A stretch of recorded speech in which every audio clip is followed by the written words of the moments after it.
इसको magnifying glass कहते हैं, जो बड़ा करके दिखाता है। इस मैग्नीफाइंग ग्लास से हम छोटे अक्षरों को बड़ा करके देखते हैं, लेकिन कभी इस ग्लास से कोई और दूसरा काम किया है? कभी कोई कुराफात किया है आपने? बदमाशियां कोई की है? किया है? क्या किया है? क्या किया है? आग लगाए हैं।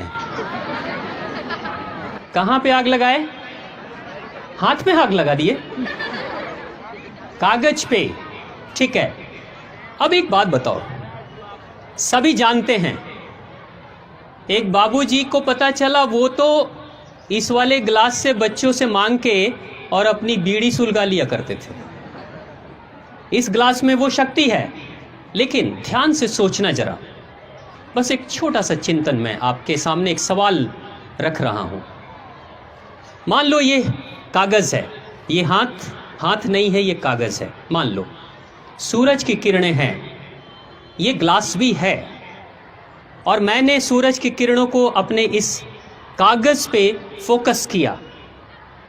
कितने देर में कागज में आग लगती है? 2 मिनट, 3 मिनट, 4 मिनट में आग लगती है ना? 3 से 4 मिनट पे कागज पे फोकस मैं कर दूंगा तो आग लग जाएगी।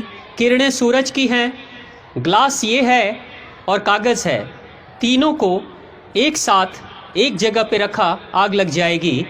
लेकिन ये कागज है, सूरज भी है, ग्लास भी है, लेकिन मैं इस ग्लास को ऐसे रख कर और ऐसे ऐसे हिलाते रहूँगा। कितनी देर में आग लगेगी? कितनी देर में आग लगेगी? जोर से बोलो। नहीं लगेगी? 1 घंटा, 2 घंटा, दिन भर? नहीं, पूरे दिन भर कागज रहेगा, सूरज की किरणें रहेंगी, ये ग्लास रहेगा, मैं भी रहूँगा, लेकिन आग नहीं लगेगी। क्यों? क्यों? क्योंकि अपने फोकस को मैं बार बार हिला रहा था। एक बिंदु पे मैंने उसे रोक कर नहीं रखा। ये शीशा, ये ग्लास कौन है? कौन है ये? कौन है? आप हो या आपका मन है? आपका मन है। सूरज है, सूरज रूपी शक्ति देने वाला पिता है, यानी हमारे घर के माता पिता हैं। ये अग्नि को जलाने के लिए जो कागज है वो भी है, हम भी हैं, लेकिन हमारा ये जो मन रूपी ग्लास है वो डोल रहा है, हिल रहा है।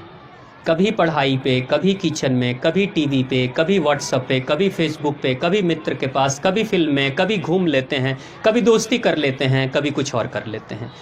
अगर मन बार बार डोलते रहेगा, हिलते रहेगा, सब कुछ होगा, ज़िंदगी में सारी चीज़ें होंगी, लेकिन वो नहीं होगा जो आप चाहते हो।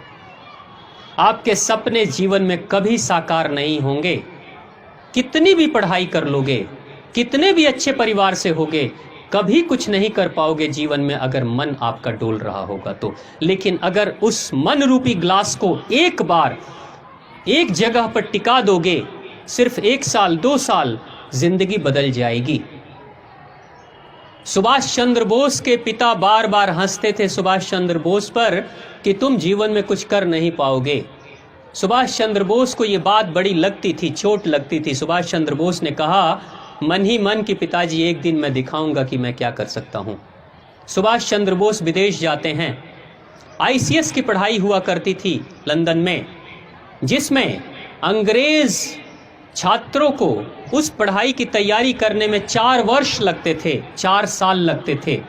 4 साल की पढ़ाई के बाद इम्तहान में बैठते थे, तब कोई पास होता था या कोई फेल हो जाता था। सुभाष चंद्र बोस ने सिर्फ 9 महीने की पढ़ाई की थी और आईसीएस, भारत के पहले आईसीएस बने थे, इंडियन आईसीएस पहले।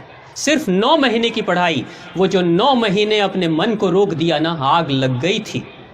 जिस समय सुभाष चंद्र बोस भारत छोड़कर जा रहे थे लंदन, बंदरगाह पे उनके रिश्तेदार और वो खुद, उनके अलावा और कोई दूसरा नहीं था। लेकिन 9 महीने की मेहनत मशक्क़त के बाद उस इंसान ने आईसीएस के उस इम्तहान में आग लगाने के बाद जब सुभाष चंद्र बोस भारत के बंदरगाह पर लौटते हैं, लाखों लोगों की भीड़ लगी हुई थी सुभाष चंद्र बोस के स्वागत के लिए। ये भारत का कोई सपूत है जो अंग्रेजों के सबसे बड़ी नौकरी को हासिल भी कर लेता है सिर्फ 9 महीने की मेहनत में, और लात मार कर चला आता है भारत माता की सेवा के लिए। ये वो शक्ति थी, ये मन की वो स्थिति है। जब तुम्हारा मन डोलेगा तो कुछ भी कर लोगे, सपने कितने भी बड़े रखोगे, कुछ नहीं होने वाला है। तब फिर क्या होगा, जब आप बूढ़े हो जाओगे ना, तब कहोगे हमारे भी सपने बहुत बड़े बड़े थे, लेकिन माताजी ने सपोर्ट नहीं किया, तो पिताजी ने ये नहीं किया, तो दोस्तों ने ये किया, तो दुश्मनों ने किया। शिकायत के सिवा और कुछ नहीं रहेगा आपके पास में जीवन में। इसलिए बेहतर यही होगा, इन सारी शिकायतों के तरफ जाने से बेहतर है कि अपने मन को एक बार जिस कार्य को कर रहे हो ना, उस कार्य में पूरा लगा देना, जिंदगी बदल जाएगी।